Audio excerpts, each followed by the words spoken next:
அஸ்ஸலாமு அலைக்கும் வரஹ்மத்துல்லாஹி வபரகாத்துஹு. அல்ஹம்துலில்லாஹி நஹ்மதுஹு வ நஸ்தஈனுஹு வ நஸ்தக்ஃபிருஹு வ நஊது பில்லாஹி மின் ஷுரூரி அன்ஃபுஸினா வ மின் ஸய்யிஆத்தி அஅமாலினா மன் யஹ்திஹில்லாஹு ஃபலா முதில்ல லஹு வ மன் யுضلில்ஹு ஃபலா ஹாதிய லஹு. வ அஷ்ஹது அன் லா இலாஹ இல்லல்லாஹு வஹ்தஹு லா ஷரீக லஹு வ அஷ்ஹது அன்ன முஹம்மதன் அப்துஹு வ ரசூலுஹு அம்மா பஅத். கண்ணியத்திற்குரிய எல்லாம் வல்ல அல்லாஹு ஜல்ல ஷானஹு தஆலாவின் நல்லடியார்களே, அப்துல் காதிர் ஜீலானி என்று அறியப்படுகிற ஒரு காலம் சென்ற ஒரு பெரியவரை பற்றி கடவுளுக்கு நிகராக புகழ் மாலை சூட்டுவதை நம்ம பார்த்து வருகிறோம். அதற்கு என்ன காரணம்? பல நூறு ஆண்டுகளாக தியாகங்கள் செய்த சஹாபாக்கள், இமாம்கள் எல்லாம் புறக்கணிக்கப்பட்டு நபிகள் நாயகம் ஸல்லல்லாஹு அலைஹி வஸல்லத்துக்கு அடுத்த நிலையில் இவர் வைத்து போற்றப்பட என்ன காரணம் என்று சொன்னால், அவர் தனக்கு புகழ் பாடுவதற்காக கண்மூடி செல்லக்கூடிய ஒரு குருட்டு கூட்டத்தை, சீடர்களை உண்டாக்கி கொண்டார். அந்த சீடர்கள் வழியாக அவரை பற்றிய ஒரு பிரச்சார மக்களில் சென்றடைவதற்கான ஏற்பாடுகளை செய்தார். அதனால்தான் அவரை பற்றி அதிகமாக பேசக்கூடிய நிலை வந்திருக்கிறதே தவிர, அவர் மூலமாக மார்க்கத்திற்கு எந்த ஒரு ஆதாயமும் சேவையும் கிடைக்கவே இல்லை. அவர் என்ன மாதிரியான மக்களுக்கு, அந்த சீடர்களுக்கு போதிப்பார் என்று சொன்னால், மக்கள் எல்லாம் செய்யக்கூடிய அமல்கள் சாதாரண மக்களுக்குரியது. நீங்கள் எல்லாம் தேர்ந்தெடுக்கப்பட்டவர்கள், தேர்ந்தெடுக்கப்பட்டு எனக்கு சீடர்களாக ஆகிவிட்டீர்கள் என்று சொன்னால் நீங்கள் அல்லாஹ்வுக்கு ரொம்ப நெருக்கமானவர் ஆயிடுவீங்க. எந்த அளவுக்கு என்று சொன்னால், அல்லாஹ்விடமிருந்து நீங்கள் செய்தியெல்லாம் பெறுவீர்கள். எப்படி நீங்கள் ஆகிவிடுவீர்கள் என்று சொன்னால், இந்த முரீதாக ஆகிவிட்டீர்கள் என்று சொன்னால், நீங்கள் குர்ஆன் ஹதீஸை படிச்செல்லாம் அறிய வேண்டியதில்லை. உங்களுக்கு நேரடியாக அல்லாஹ்விடமிருந்து செய்தி கிடைக்கும் என்கிற மாதிரி ஒரு தோற்றத்தை உண்டாக்கி ஒரு சீடர்களை உண்டாக்குறார். தொழுகை, நோன்பு இதுகளெல்லாம் பற்றி நல்லா வலியுறுத்தி பேசுகிறார். அதை பேசித்தானே மக்களை பிடிக்க முடியும். தொழுகை கடைப்பிடிக்கணும், நோன்பு இருக்கணும், பொறுமையாக இருக்கணும், கோவப்படக்கூடாது, இந்த மாதிரி நற்பண்புகள் எல்லாம் உலகத்தில் யாருமே எதிர்த்து பேச முடியாது. அதை ஆதரித்து தான் இந்த சித்தாந்தம் உண்டாக்க முடியும். இந்த மாதிரி போதனைகளை செஞ்சுட்டு நீங்கள் இறைவனை நெருங்குவதற்காக சில வணக்க வழிபாடுகளை அவர் உண்டாக்கி கொடுக்குறார் மக்களுக்கு. எந்த மாதிரி வழிபாடு என்றால், அவ்வளவும் கட்டுக்கதையாக இருக்குது, அவ்வளவும் பொய்களாக இருக்கிறது. அப்போ மார்க்கத்தினுடைய கடுகளவு ஒரு அறிவுள்ளவர்களும் ஏற்றுக்கொள்ள முடியாத பொய்களை எல்லாம் சொல்லி அவர் என்ன செய்கிறாருன்னா, மக்களை வந்து இந்த ஒரு சில ஜமாத்துகள் அப்படி குடும்பத்தை எல்லாம் மறந்துட்டு மூழ்கி கிடப்பாங்கள்ல வணக்க வழிபாடு, அந்த மாதிரி ஒரு கூட்டத்தை உண்டாக்குவதற்காக வேண்டி சில வழிமுறைகளை அவர் கற்றுக் கொடுக்குறார். அந்த வழிமுறைகள் எல்லாம் வந்து அவருடைய உன்னியத்து தாலிபின்கிற நூலில் எழுதப்பட்டிருக்கிற மக்களுக்கு சொன்னதை எழுத்தில் வேறு ரிட்டனில் வேறு கொடுத்துருக்கிறார். அவருடைய வணக்க வழிபாட்டு முறைகள் ஒன்றுனா என்னன்னா சொல்லி கொடுத்தாருன்னு பார்ப்போம். அதிகமான மக்களை வழிகெடுத்தவர்களில் இவர் முதல் இடத்துல வருவார். ஆனால் இவர் அவுலியாக்களின் தலைவர் என்றும் அவர் நினச்சதெல்லாம் செய்வார் என்றும் மக்கள் மத்தியில் பரப்பப்பட்டு இருக்குது.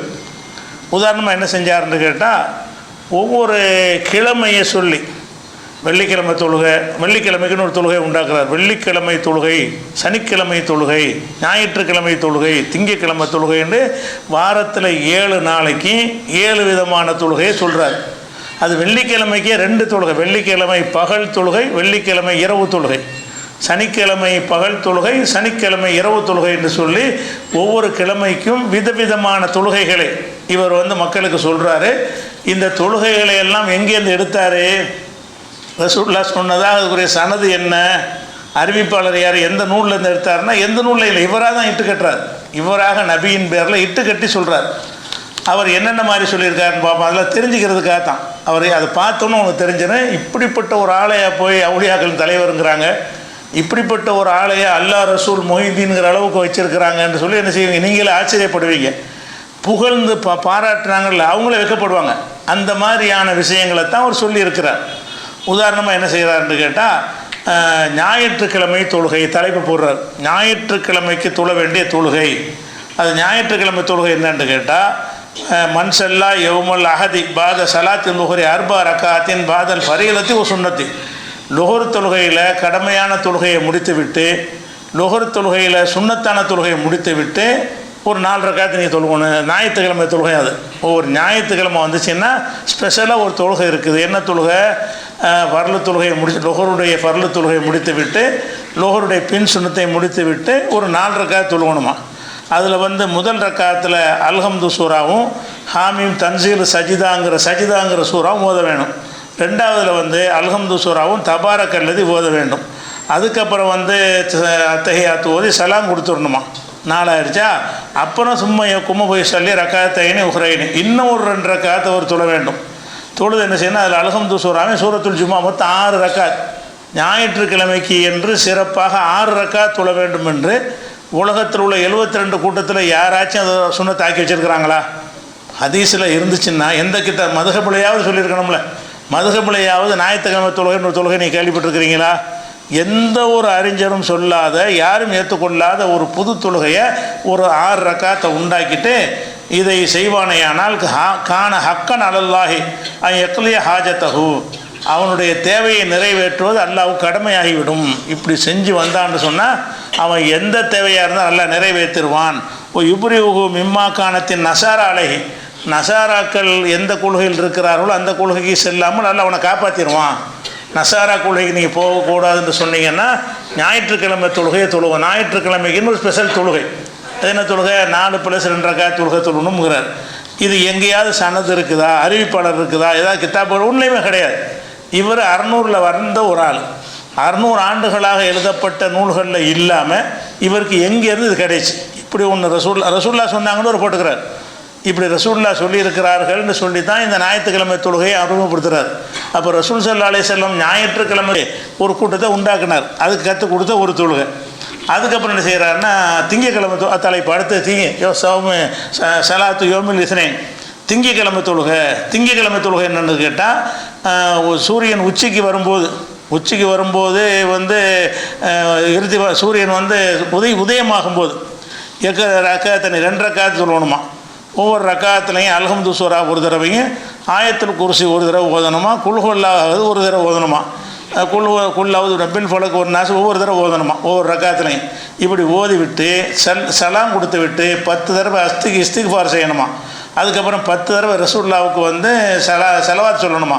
இப்படி செஞ்சீங்கன்னு சொன்னால் கஃபரல்லாஹு லஹு துனூபஹு குல்லஹா, அவனுடைய எல்லா பாவத்தையும் அல்லாஹ் மன்னிப்பான் என்று ரசூலுல்லாஹ் சொன்னார்கள். எழுதிக்கிறார். ரசூலுல்லாஹ் சொன்னாங்கன்னா எங்கே சொன்னாங்க? எந்த கிதாபில் இருக்குது? ரசூலுல்லாஹ் சொன்னாங்கன்னா ஹதீஸுகளை தொகுக்கப்பட்ட ஒரு 600 வருஷ காலத்தில் உள்ள எந்த ஒரு ஹதீஸ் கிதாபுகள்லையாவது நபிகள் நான் இப்படி சொன்னாங்கன்னு இருக்குதா? அப்போ இதை பற்றி அறிஞர்கள் சொல்லும்போது, முல்லா அலி காரி போன்ற அறிஞர்கள் சொல்லும் பொழுது, ஃபக்கது எகுத்தனாபிஹா கசீர் மினல் ஜுஹாலி இல் ஹதீஸை பற்றி அறியாத மூடர்கள் இதை சொல்லியிருக்கிறார்கள். இவரை தான் மூடர்கிறார். யாரை? அப்துல் கார் ஜிலானி என்ன சொல்கிறார்? அவர் தான் பதிவு பண்ணி வச்சுருக்கிறாரு. இதை பற்றி ஹதீஸ்களை அறிஞர்கள் முல்லா அலிக்கார அந்த ஹனபி மதபில் ஒரு பெரிய ஒரு அறிஞர் அவர் என்ன சொல்கிறாருன்னா, அது எகத்தனாபிகா கசீர் மினல் ஜுஹால்னா ஜாகில்கள் மூடர்களில் சில பேர் அறிஞ்சிருக்கிறாங்க, நடைமுறைப்படுத்த சொல்லியிருக்கிறார்கள். அவங்க சூஃபியாக்கள்னு சொல்லக்கூடிய அந்த மாதிரி செய்கிறாங்க. இதுக்கு எந்த ஒரு ஆதாரமும் கிடையாதுன்னு சொல்லி இது ஹுசைன் இப்னு இப்ராஹிம்னு ஒரு பையன் இருந்தான். அவன் இட்டு கட்டின செய்திகளை தான் எடுத்து வைத்துக்கொண்டு இந்த சூஃபியாக்கள்லாம் சொல்லுகிறார்கள் என்று விமர்சிக்கிறார். அப்போ ஞாயிற்றுக்கிழமை தொழுகை இப்படி திங்கக்கிழமைக்கு ஒரு தொழுகையை போட்டார். அதே மாதிரி அதே திங்கக்கிழமைக்கு ரசூலுல்லாஹ் சொன்னதாக தான் எழுதி வச்சுக்கிறார். யார் ஒருத்தன் திங்கக்கிழமை என்று 12 ரக்காத் தொழணுமா. திங்கக்கிழமைக்கு 12 ரக்காத் ஸ்பெஷலாக திங்கக்கிழமை தொழுகை 12 வழக்கமான தொழுகை போக, வழக்கமான கடமையான சுன்னத்தான தொழுகை போக எக்ஸ்ட்ராவாக ஒரு 12 ரக்காத் தொழுகணும். ஒவ்வொரு ரக்காத்துலையும் அல்ஹம்து சூராவையும் ஆயத்துல் குர்சியும் ஓதுனா என்ன செய்வான்னா அல்லாஹ் என்ன செய்வானா, கியாமத்து நாளில் அல்லாஹ் கூப்பிடுவானா, இன்னார் உடைமோன் இன்னாரே, இந்த 12 ரக்காத் தொழுகிறால எல்லாம் கூப்பிட்டு லியக்கும் பொல்லியாக சவாபகமின் அல்லா, நீ எந்திரிச்சு உனக்கு என்ன வேணுமோ நீனே எடுத்துக்க. அல்லாஹ் கூலி கொடுக்க மாட்டானா. அல்லாஹ் நினைஞ்சிருப்பானா, உனக்கு என்ன தேவை நீனே எடுத்துக்க அப்படின்னு அல்லாஹ் சொல்லிவிடுவான். அது மாதிரி முதல்ல என்ன செய்வான்னா அல்ஃபா ஹுல்லத்தின் 1000 ட்ரெஸ்ஸு கொடுப்பானா. முதல்ல இந்த 1000 ட்ரெஸ்ஸை வச்சுக்கன்னு கொடுப்பானா. அதே மாதிரி கிரீடத்தை அணிவிப்பானா.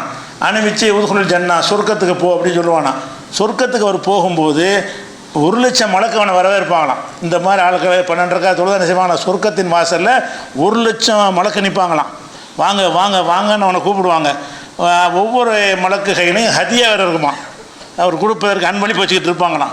அப்போ இந்த மாதிரி வந்து முதல்ல விஷயம்னா இப்படி ஒரு தொழுகை இருக்குன்னு அது யார் உனக்கு சொன்னான்? தொழுகை நோன்பை கற்றுத்தருவதுக்கு தானே அல்லாஹ் ரசூல் அனுப்புனான். ரசூல் வழியாகத்தான் எல்லாம் சொல்லி தந்துட்டாங்களா கடமை என்னன்னு அனைவருக்கும் தெரிகிறது. சுண்ணத்து, முன் சுண்ணத்து, பின் சுண்ணத்து அனைத்தையும் நம்ம எல்லாருமே அறிந்து வைத்திருக்கிறோம். பள்ளிவாசல் அட்டவணையில் போட்டிருக்கிறோம். எங்கேயாச்சும் இந்த மாதிரி திங்கக்கிழமை தொழுகை நீங்கள் எழுதி வச்சுக்கிறாங்களா?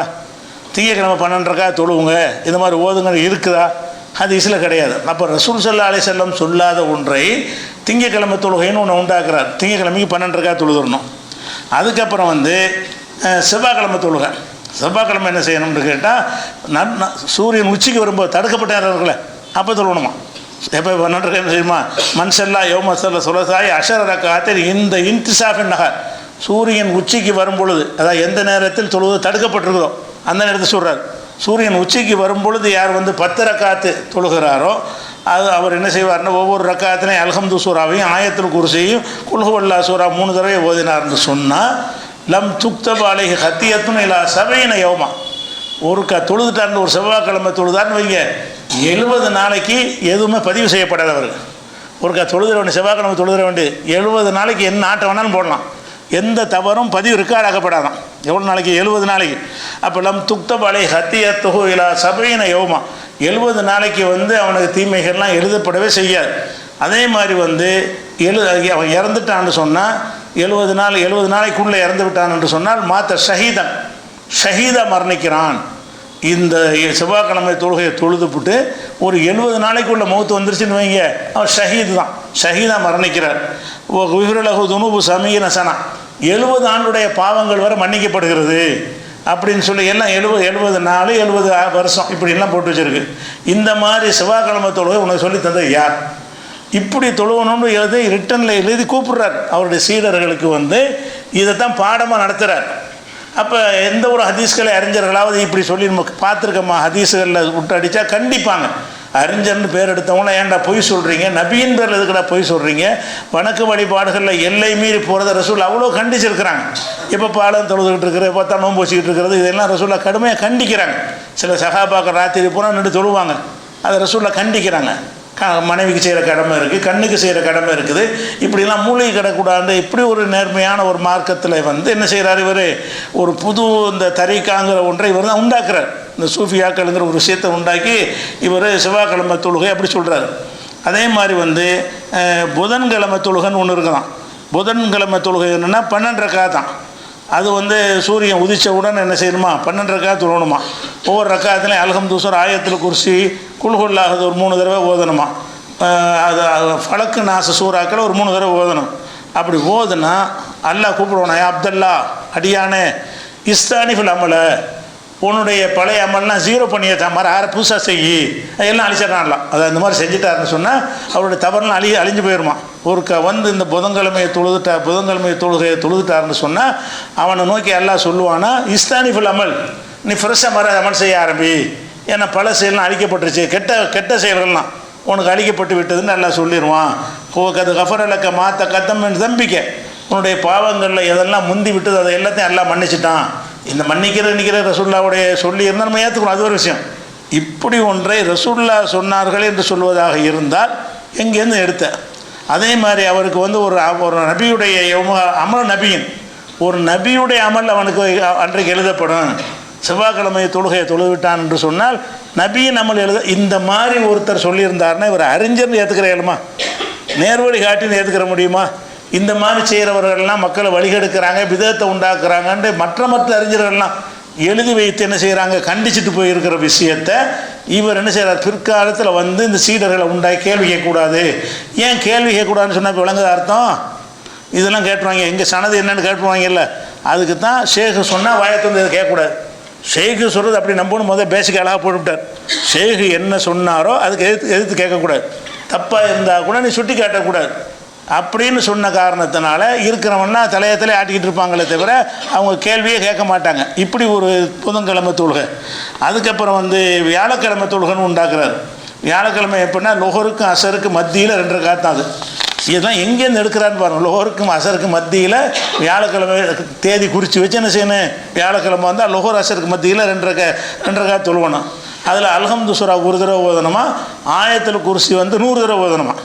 அந்த 2 ரக்காத்தில் ஒரு தடவை அல்ஹம்து சூரா ஓதுனேன், ஒரு ரக்காத்தில் வந்து அல்ஹம்து முதல் ரக்காத்தில் ஆயத்துல் குர்சி 100 தடவை, அது மாதிரி 2வது இதில் வந்து சூரத்துல் ஃபாத்திஹா ஒரு தடவையும் குல் ஹுவல்லாஹது 100 தடவையும். அப்போ ஆயத்துல் குர்சி 100 தடவை ஓதி ஒரு ரக்காத்து, குல் ஹுவல்லாஹ் சூரா 100 தடவை ஓதி ஒரு ரக்காத்து. இதில் ஓர் அசருக்கு மத்தியில் தொழுவணும். இது என்றைக்கு தொழுவணும்னு கேட்டால் வியாழக்கிழமை தொழுவணும். வியாழக்கிழமைக்கு உள்ள தொழுகைன்னு நினைஞ்சிருக்காரு, ஒன்று இருக்கிறார். இப்படி செஞ்சால் அல்லாஹ் என்ன கொடுப்பான்னு சொன்னால், ஆத்தாஹுல்லாஹு சவாப மன்சாம ரஜப ஒ ஷஅபான் ரமலான். ரஜபு ஷஅபான் ரமலான் 3 மாதம் நோன்பு வச்சா என்ன நன்மை கிடைக்குமோ அது கிடைச்சி போயிடும். இதில் இந்த தொழுகையை வியாழக்கிழமைய தொழுகையை ஒருத்தர் தொழுவாரையானால் ரஜபு ஷஅபான் ரமலானில் நோன்பு வச்சது கிடைச்சிருமா. இப்போ கானலகும் என சவாபி மிசல் ஹாஜில் பைத்தி, அவருக்கு வந்து இப்போ ஹஜ்ஜிக்கு போயிட்டு வந்த ஒரு கூலி கிடச்சி போயிடும், பைத்துல்லாவை ஹஜ்ஜு செஞ்ச கூலி கிடச்சிரும். அதே மாதிரி வந்து குத்திப லஹு பி அததி குல்லி மன் ஆமன பில்லாஹி, அல்லாவை நம்பின மக்கள் இருக்காங்கல்ல, அவங்க எண்ணிக்கை அளவுக்கு இவருக்கு நன்மை எழுதப்படுமா. உலகத்தில் முஸ்லீம்கள் எவ்வளவோ 200 கோடி இருக்காங்கன்னா 200 கோடி நன்மை இவருக்கு எழுதப்பட்டுருமா. முஸ்லீம்களுடைய எண்ணிக்கை அளவுக்கு இவருக்கு நன்மை எழுதப்படும் இப்படின்னு சொல்லி ரசூலுல்லாஹ் சொன்னாங்கன்னு போட்டு ஒரு புது தொழுகை அடுத்த ஒரு தொழுகையை உண்டாக்கி வழிகெடுக்கிறார். எவ்வளோ பெரிய வழிகேடு, ஒரு மார்க்கறிவு இல்லாத ஒரு மூடர் மாதிரி வாழ்ந்திருக்கிறாரு. அவர் அவுலியாக்கள் தலைவராக அவர் நினச்சதெல்லாம் நடக்குமா, அல்ல அவற்றை கேட்டு தான் செயல்படுவானாங்கிற அளவுக்கு இந்த அற்புதங்களை சொல்வதற்கு முன் இதை சொல்லிக்கிறணும். ஏன் அவருக்கு இந்த மாதிரி பில்டப் கிடைச்சிச்சு என்று சொன்னால், இப்படியான ஒரு கூட்டத்தை உண்டாக்கி வச்சுட்டு போயிட்டார். அவங்க பிரச்சாரம் பண்ணாங்க. அவருக்கு பிறகு அவரை பற்றி நினைஞ்சிங்க ஆஹா ஓஹாண்டு அவர் தான் அல்லாங்கிற அளவுக்கு பண்ணினதுனால தான் அவருக்கு மாத்திரம் தன்னை பற்றி புகழக்கூடிய ஒரு கூட்டத்தை, அடிமை கூட்டத்தை உண்டாக்கிட்டு போன காரணத்தினால்தான் அவருக்கு இப்படி பேர் கிடைச்சே தவிர மார்க்கத்துக்கு செய்த தொண்டுக்காக இல்லை. தொண்டே செய்யலை, மார்க்கத்தை நாசமாக்குற விஷயங்களைத்தான் அதிகமாக அவர் சொல்லியிருக்கிறத பார்க்குறோம். அதே மாதிரி வந்து வெள்ளிக்கிழமைக்குன்னு ஒரு தொழுகை இருக்கலாம். வெள்ளிக்கிழமை தான் ஜும்மா இருக்குது, அது இல்லையா. அது அல்லாமல் என்ன செய்யுதுன்னு கேட்டால் வெள்ளிக்கிழமை என்று தொழக்கூடிய ஒரு தொழுகை இருக்கிறது. அது என்ன தொழுகை என்று கேட்டால், லுஹருக்கும் அசருக்கும் மத்தியில் 2 ரக்காத் தொழுகணும். ஒவ்வொரு ரக்காத்துலையும் அல்ஹம்து சூரா ஒரு தடவை, ஆயத்துல் குர்சி ஒரு தடவை, குல் அவுது ரப்பில் ஃபலக் ஒரு 25 தடவை வாயில் வந்தாலும் அடிக்க வேண்டியதுதான். 2வது ரக்காத்தில் அல்ஹம்து சூரா ஒரு தடவை, குல் ஹுவல்லாஹ் ஒரு தடவை, குல் ரப்பின் நாஸுங்கிறது 20 தடவை. இப்படி ஓதிட்டு முடிச்சுட்டு என்ன செய்யணுமா, லா ஹவுல வலா குவத்த இல்லா பில்லான்னு ஒரு 50 தடவை இப்படி சொன்னானேயானால், இதான் முக்கியம். இப்படி தொழுதானேயானால் வெள்ளிக்கிழமை தொழுதால் ஃபலா யஹ்ருஜ் மின துன்யா ஹத்தா யரா ரப்பஹு அஸ்ஸ வ ஜல்ல ஃபில் மனாம், அவன் வந்து அல்லாவை கனவில் காணாமல் மூத்தா போக மாட்டான். அவன் துன்யா விட்டு இப்படி இந்த தொழுதுகிட்டு வந்து அல்லாவை பார்த்துருவானான். இப்படி தொழுது கொண்டு வந்தானேயானால் அல்லாஹ் வந்து ஒரு கனவுல பார்க்குறேன், இப்படி பார்க்க முடியும். அல்லாவை நேரடியாக போய் ரசூலுல்லாஹ்வை பார்க்க முடியலை, அவன் திரையை போட்டு வச்சுருக்கிறான். மஹ்ஷரில் இந்த திரும்பி எழுப்பப்படும் போது தான் அந்த பார்க்கக்கூடிய தன்மையே கிடைக்கும். அப்போ இவர் என்ன செய்கிறாரு, கனவுல வந்து அல்லாஹ் பார்க்கலாம். அப்போ இந்த மாதிரி போதையில் ஆக்கி விட்டுருவானே யார், சீடர்களை. இப்படி இந்த மாதிரி தொழுகிட்டே இருந்தால் நமக்கு அல்லாஹ் வருவான், அல்லாஹ் நம்ம கனவுல தெரியும், அல்லாஹ் கனவுல கான் போட்டுக்கிட்டே இருப்பானுவோல. அப்போ எந்த ஒரு ஆய்வும் செய்ய மாட்டான், சிந்திக்கவும் மாட்டான், அந்த குடும்பத்தை கவனிக்க மாட்டான். ஒரு டைப்பான ஒரு கூட்டமாக என்ன செய்வாங்க, போதை வயப்பட்ட கூட்டமாக உண்டாகி விடுவார்கள். அதே மாதிரி எரா மக்கானுவில் ஜன்னா, அவன் வந்து சொர்க்கத்தில் அவனுக்கு எந்த இடம் இருக்குது அதை எல்லாம் காட்டிடுவானான். இது தொழுதுட்டு வந்தான்னு சொன்ன அந்த வெள்ளிக்கிழமை தொழுகையை தொழுதானேயானால் சொர்க்கத்தை எல்லாம் காட்டுவானா. இவனுக்கு ஒதுக்கப்பட்ட இடம் இருக்கும்ல, அதை இதான் உனக்கு மாளிகையை பார்த்துக்க, இதான் உனக்கு உரிய எல்லாமே அதில் உள்ள அனைத்தையும் இவனுக்கு காட்டி விடுவான் என்று சொல்கிறார். இதையும் வந்து ரசூலுல்லாஹ் சொன்னதாக தான் சொல்கிறார். ஆனால் ரசூலுல்லாஹ் சொல்லலை. ரசூலுல்லாஹ் சொன்னது எந்த ஆதாரம் இல்லை, கட்டுக்கதை தான், இவரை தான் உண்டாக்குறார். அப்போ நபியின் பெயரால் பொய்களை உண்டாக்கி புது தொழுகை, வெள்ளிக்கிழமை தொழுகை, சனிக்கிழமை தொழுகைன்னு உண்டாக்குறார். அதே மாதிரி சில கதைகளை, வெள்ளிக்கிழமை தொழுகைக்கு சில கதைகளை உண்டாக்கி வச்சிருக்கிறார். என்ன கதைன்னு சொன்னால், ஒரு கிராமவாசி ரசூல்லாட்ட வந்தாராம். ரசூல்லா பேரில் தான் கதை, இவர் பேரில் சொன்னால் ஏற்றுக்கிற மாட்டாங்கல்ல. அதனால் எல்லா கதையும் என்ன செய்வார்னா ரசூல்லாவோட ஜாயின் பண்ணி விட்டுருவார். அவர் கிராமவாசி ரசூல்லாட்ட வந்தாராம்.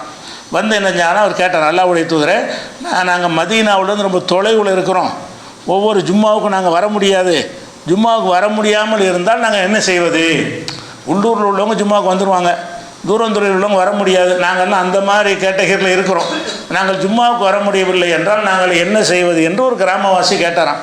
அப்போ ரசூலுல்லாஹ் சொன்னாங்களாம், கிராமவாசியே, வெள்ளிக்கிழமை வர முடியாது, பரவாயில்லை, நீ இருக்கிற இடத்துல 2 ரக்காத் தொழு, சூரியன் உதித்த உடனே 2 ரக்காத் தொழு. முதல் ரக்காத்தில் அல்ஹம்து சூரா ஓது, 2வது அல்ஹம்து சூரா ரப்புல் ஃபலக்குங்கிற சூறா ஓது, 2வது சூறாவில் 2வது ரக்காத்தில் அல்ஹம்து சூறாவும் ரப்புன் நாஸும் ஓது. பிறகு வந்து சலாம் கொடுத்துரு தொழுதுட்டு, ஒக்கர சபா மர்ராத்தின் ஆயத்துல் குர்சி ஜாலிசன், உட்கார்ந்த நிலையில் ஆயத்துல் குர்சி ஒரு 7 தடவை ஓது. அதுக்கப்புறம் வந்து சும்மா சொல்லி அர்பா ரக்காத்தின் சமானி ரக்காத்தின் அர்பான், அப்புறம் ஒரு 8 ரக்காத் தொழுவு. இதுக்கு வெள்ளிக்கிழமைக்கு வர முடியலை என்று சொன்னால் ஒரு 2 ரக்காத்து முதல் தொழுதுணுமா, தொழுது முடிச்சுட்டு அப்புறம் ஒரு 8 ரக்காத் தொழுவு. அந்த 8 ரக்காத்தும் 4 நாளாக தொழுவு. ஒக்ரா ஃபீகுலி ரக்காத்தின் ஃபாத்திஹத்துல் கிதாப், ஒவ்வொரு ரக்காத்திலும் அல்ஹம்து சூரா போது, இதாஜா நசுருல்லா போது, 15 தடவை வந்து 25 தடவை குல்ஹுல்லாஹ் ஓதிக்க. இதை ஓதி முடித்தவுடனே 70 தடவை லாஹுல ஒலா கூத்த இல்லா பில்லான்னு சொல்லு. இதை சொல்லிட்டேன்னு சொன்னால் நான் உனக்கு சொர்க்கத்துக்கு பொறுப்பு ரசூலுல்லாஹ் சொன்னாங்களாம். இந்த தொழுகையை நீ வெள்ளிக்கிழமைக்கு ஜும்மாவுக்கு வர முடியாட்டு பரவாயில்லை, நீ 2 ரக்காத்து முதல் தொழுதுவிட்டு அப்புறம் 8 ரக்காத்து தொழுது, இந்த முறையில் தொழுவணுமா. அப்படி தொழுது என்று சொன்னால் உன்னுடைய பாவத்தை எல்லாம் அல்லாஹ் மன்னிச்சிருவான், உன்னுடைய பெற்றோருக்கும் அல்லாஹ் உன்னுடைய பாவத்தை மன்னிச்சிருவான் என்று ஒரு ரசூலுல்லாஹ் சொன்னாங்கன்னு இது வெள்ளிக்கிழமைக்கு ஒரு தொழுகை உண்டாக்குறார். அதே மாதிரி வந்து சனிக்கிழமை ஒரு தொழுகை இருக்குது. சனிக்கிழமை வந்து ஒவ்வொரு ரக்காத்துலையும் வந்து அல்ஹம்து சூராவும் குல்லியாகுல் காஃபிரும் ஒரு 3 தடவை ஓதணுமா. ஓதி முடித்தவுடனே தொழுகை முடித்தவுடனே ஆயத்துல் குர்சியும் ஓதணுமா. இப்படி செஞ்சானேயானால் ஒவ்வொரு ஹர்ஃபுக்கும் ஆயத்துல் குர்சி ஓதுறான்ல, அதில் ஒவ்வொரு எழுத்து இருக்கும்ல, ஒவ்வொரு எழுத்துக்கு ஒரு ஹஜ்ஜி ஒரு உம்ரா நன்மை. ஆயத்துல் குர்சி மொத்த எழுத்து வந்து 185 எழுத்து இருக்குது. ஆயத்துல் குர்சி இருக்குல்ல, அல்லாஹுல் ஹய்யுல் கய்யூம் இருக்குல்ல, அதில் எழுத்துக்கள் என்னன்னீங்கன்னா ஒரு 185 எழுத்து இருக்குது. அப்போ 185 ஹஜ்ஜி, 185 உம்ரா, ஒவ்வொரு ஹர்ஃபுக்கும் ஒரு ஹஜ்ஜா. ஆயத்துல் குர்சி ஓதுனேன்னு சொன்னால் ஒரு ஹர்ஃபுக்கு ஒரு ஹஜ்ஜி, ஒரு ஹர்ஃபுக்கு ஒரு உம்ரா நன்மை கிடைக்கும். அதே மாதிரி ஒரு ஹர்ஃபுக்கு ஒரு ஷஹீதுடைய நன்மை. ஆயத்துல் குர்சி ஓதுனா 185 ஷஹீதாயிருவார். ஷஹீத் எவ்வளோ பெரிய தியாகம் செய்கிற ஒரு காரியம். இவர் சொன்னது நான் சனிக்கிழமை தொழுதானால் அவன் எத்தனை ஷஹீதுக்கு சமமாயிடுறான், 185 ஷஹீத். அது ஒரு சனிக்கிழமை தொழுதோன்னு எப்படி இருக்கான்னா லைஃபு பூரா தொழுதான்னு வைங்க. சனிக்கிழமைன்னா 1,00,000 ஷஹீத் ஆயிடுவாங்க, 1,00,000 ஷஹீது நன்மை கிடச்சி பேர்மலர். அந்த மாதிரி சொல்கிறார். காண தகுத்தல்லில் அரிசிஹி மான் நபியின் ஒரு சுகதா, நபிமார்களோட அரிசிக்கிழமை இருப்பான். இந்த சனிக்கிழமையை தொழுகையை தொழுது வந்தானேயானால் இப்படி தொழுவான்னு சொல்லி ஒவ்வொரு நாளையும் பேரை குறிப்பிட்டு வெள்ளிக்கிழமை தொழுகை அதுக்கு ஒரு ஃபார்முலா, அதுக்கு ஒரு முறை, என்ன ஓதணும், அதுக்கு என்ன கிடைக்கும், இதெல்லாம் போட்டு எத்தனை ரக்காத்துன்னு ஒன்று போடுறாரு, அதில் என்ன ஓதணும்னு வர சொல்கிறாரு, அதுக்கப்புறம் என்ன மறுமையில் கிடைக்கும்னு சொல்கிறாரு. இந்த மாதிரி தொழுகைகளை உண்டாக்கி தன் சீடர்களை அப்படி அந்த தொழக்கூடிய உண்டாக்குறாரு. சனிக்கிழமை வந்துடும், எல்லா நாளும் இவரோட வரணுவர். இதனால் என்ன விஷயம்னு கேட்டால் வெள்ளிக்கிழமை தொழுகைக்கு வந்துடுவாங்க, சனிக்கிழமை தொழுகைக்கு வந்துடுவாங்க, இப்போ ஞாயிற்றுக்கிழமை தொழுகைக்கு வந்துடுவாங்க. அப்போ எல்லா நாளும் இவருடைய கண்ட்ரோலில் வைத்துக்கொள்வதற்காக வேண்டி இப்படி புதுசான வணக்கத்தை உண்டாக்கிறார். இது பகலுக்கு. ராத்திரிக்கு போய் தூங்கலாமான்னா ராத்திரிக்கு தொழுகை தனியாக இருக்குது. இந்த 7 நாளைக்கு என்ன இருக்குது, வெள்ளிக்கிழமை ராத்திரிக்கு தொழுகை, சனிக்கிழமை அது வந்து இன்ஷால்லா அடுத்த வாரம் பார்ப்போம். அப்போ ஒவ்வொரு நாளும் என்ன செய்கிறாருன்னு கேட்டால் ஒவ்வொரு கிழமைக்கும் பகலில் ஒரு தொழுகையை உண்டாக்குறாரு, இரவில் ஒரு தொழுகை உண்டாக்குறார். இவர் உண்டாக்குன இந்த தொழுகைகளை பற்றி எல்லாம் இந்த செய்திகளை எல்லாம் ஹதீஸ்களை அறிஞர்கள் ஆய்வு செய்து விட்டு இது எல்லாமே கட்டுக்கதை, இது ரசூலுல்லாஹ் சொன்னது கிடையாது. அப்போ ரசூலுல்லாஹ் சொன்னது கிடையாதுன்ற ஒரு விஷயத்தை ரசூலுல்லாஹ் சொன்னார்கள்னு இவர் சொல்வார். ஆனால் இவர் யார்? ரசூலுல்லாஹ் சொல்ல இவர் நானாக உண்டாக்குறான்னு சொன்னாலாவது பரவாயில்லன்னு போயிடலாம். ரசூலுல்லாஹ் பேரில் இட்டுக்கட்டலன்னு வந்துடும். ரசூலுல்லாஹ் சொல்லவே இல்லை. இவர் எந்த ஒரு ஹதீஸ் ஆய்வாளரும் கிடையாது, ஹதீஸ் நூல்களை படித்தவரும் கிடையாது, ஹதீஸை தேடி பார்த்தவரும் கிடையாது. இவர் என்ன செய்கிறாரு, ரசூலுல்லாஹ் சொன்னாங்கன்னு ஒரு சஹாபி பேரை போட்டுருவார். அபூ ஹுரைரா அறிவித்தார்கள், ஜாபீர் அறிவித்தார்கள். ரசூலுல்லாஹ் ஜாபீர் அறிவித்தால் ஜாபீர் ஒன்ட்டே வந்து அறிவித்தாங்க. ஜாபீருக்கு இவருக்கு 500 வருஷம் இடைவெளி இருக்குது. யார் ஜாபீர் யார்கிட்ட சொன்னார், அவர் யார்கிட்ட சொன்னார்னு சொல்ல சனது காட்டணுமா இல்லையா? எந்த ஒரு அறிவிப்பாளரும் இல்லாமல் என்ன செய்கிறாரு, ஒவ்வொரு பகலைக்கு ஒவ்வொரு கிழமைக்கு போட்டு ஒரு கிழமைக்கு ஒரு தொழுகை ஆக்கிட்டார். ஒவ்வொரு கிழமையுடைய இரவில் அது ஸ்பெஷலாக இருக்குது. அந்த தொழுகைலாம் பார்த்தீங்கன்னா ஒவ்வொரு கிழமைக்கு ஞாயிற்றுக்கிழமை இரவு தொழுகை, சனிக்கிழமை இரவு தொழுகை. அப்போ ராத்திரி பகல் எல்லா நேரமும் இவர்கிட்ட வந்து உட்காந்துடணும். சீடர்னு சொல்லிச்சுன்னு பகல் தொழுகைக்கு வந்துடுவானா, ராத்திரியில் போய் தொழுது இஷாத்தோடு தூங்கலாம்னு முடியாது. இங்கே அதுக்கு ராத்திரிக்கு ஸ்பெஷல் தொழுகை வச்சுருக்கிறார். அப்போ டெய்லி இவரோட வந்து அதை கண்ட்ரோலில் வச்சுக்கிறதுக்காக வேண்டி இப்படி ஒரு அடிமை கூட்டத்தை பொய்யான விஷயங்களை சொல்லி ஆன்மீகத்தின் பெயரால் மார்க்கத்தின் பெயரால் எல்லை மீறி அல்லாஹ்வும் ரசூலும் சொல்லாத லேசாக்கி தந்த ஒரு மார்க்கத்தை கஷ்டமாக்கி வைக்கிற மாதிரி என்ன செய்கிறாரு, இந்த இதெல்லாம் செஞ்சீங்க என்று சொன்னால் நீங்கள் அல்லாஹ் ஆயிடுவேங்கிறார். நீங்கள் அல்லாஹ்வுடைய கையை கொண்டு உங்கள் கையை ஆகிவிடும், அல்லாஹ்வுடைய பார்வையை போல் உங்கள் பிறகு நான் அதுக்குரிய ஆதாரத்தெல்லாம் சொல்கிறேன். அப்போ இந்த மாதிரி எல்லாம் அது அவங்க அல்லாஹ்வை ஆக்குறதுக்காக வேண்டி இதெல்லாம் உண்டுன்னு சொல்லி கொடுக்குறார். இந்த மாதிரி செஞ்சீங்கன்னு சொன்னால் நீங்கள் இறைவனுடைய தன்மை அடைந்து விடுவீர்கள் என்கிற அளவுக்கு ஒரு கூட்டத்தை உண்டாக்குனா இதுக்கு ஒரு வழிகேடா? இது அவுளியாவா? இது ஞானி செய்கிற வேலையா, ஒரு இப்லீஸ் செய்கிற வேலையா? அப்போ அந்த மாதிரியான ஒரு விஷயத்தை செஞ்சவர் என்ன செய்கிறாங்க, கௌது நாயகங்கிறான், அவர் தான் கடவுளுங்கிறான், அவருக்கு தெரியாத கிடையாதுங்கிறான். அந்த மாதிரிலாம் சொல்லக்கூடிய காட்சியை பார்க்குறோம். இன்ஷா அல்லாஹ் அவர் இரவு தொழுகைகள்னு சில சொல்லியிருக்கிறாரு, அதையும் பார்ப்போம். இபாதத்துங்கிற பேரில் எவ்வளோ ஒன்றா பொய்களை சொல்லி மக்கள் வழிகெடுத்திருக்கிறார் என்பதை பார்த்துவிட்டு அவருடைய அற்புதங்களில் எவ்வளோ கட்டுக்கதைகள் இருக்கிறது என்பதை என்ன செய்வோம் அடுத்தடுத்து பார்க்கலாம். அஸ்ஸலாமு அலைக்கும்.